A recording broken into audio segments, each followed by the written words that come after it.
राजू और मधु की प्रेम कहानी।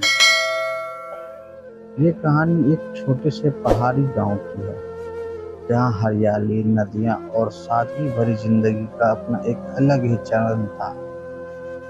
उसी गांव में राजू नाम का एक लड़का रहता था। सीधा साधा लड़का जो अपने पिता के साथ खेत में काम करता था। मेहनती था, मगर उसके मन हमेशा किताबों और सपनों में डूबा रहता था। इसी गांव में आई थी शहर से एक लड़की, मधु। मधु के पिता एक स्कूल में प्रिंसिपल बनकर आए थे। मधु पढ़ाई में तेज, संस्कारी और खुले विचार वाली थी। वह शहर की चमक धमक से दूर इस शांत गांव में शुरुआत में बहुत असहज थी। राजू और मधु की पहली मुलाकात स्कूल के पुस्तकालय में हुई। राजू अक्सर वहां पढ़ने आता था।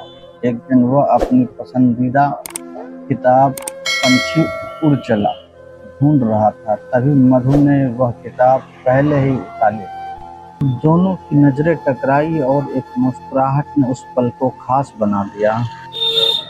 धीरे धीरे दोनों की बातचीत बढ़ने लगी। कभी स्कूल के बाद, कभी गांव के मेले में, कभी खेत के रास्ते में। उनकी मुलाकातें अब रोज की बातें हो गई। राजू को अब एहसास हो गया कि वह मधु से सच्चा प्यार करने लगा, लेकिन वह डरा हुआ था।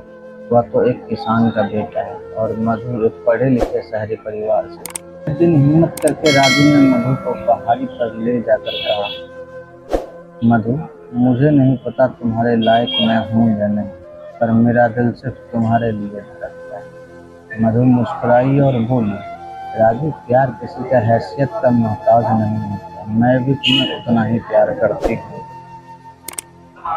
जब गांव वालों और मधु के पिता को यह पता चली तो तूफान आ गया। मधु के पिता इस रिश्ते से सख्त खिलाफ थे। उन्होंने मधु को वापस शहर ले जाने की धमकी दी। राजू टूट चुका था, लेकिन उसने हार नहीं मानी। राजू ने फैसला किया, वह कुछ बनकर दिखाएगा। उसने पढ़ाई पूरी की और कुछ सालों में एक सफल एग्रो स्टार्टअप खड़ा कर दिया। अब वह न सिर्फ खुद के लिए बल्कि गांव के अन्य किसानों के लिए भी रोजगार का स्रोत बन गया। 5 साल बाद मधु दोबारा गांव लौटी, इस बार अपने पिता के साथ। जब उन्होंने देखा कि राजू ने गांव को बदल दिया तो उसने राजू और मधु की प्रेम कहानी सिखाती है कि सच्चे प्यार कभी किसी का मोहताज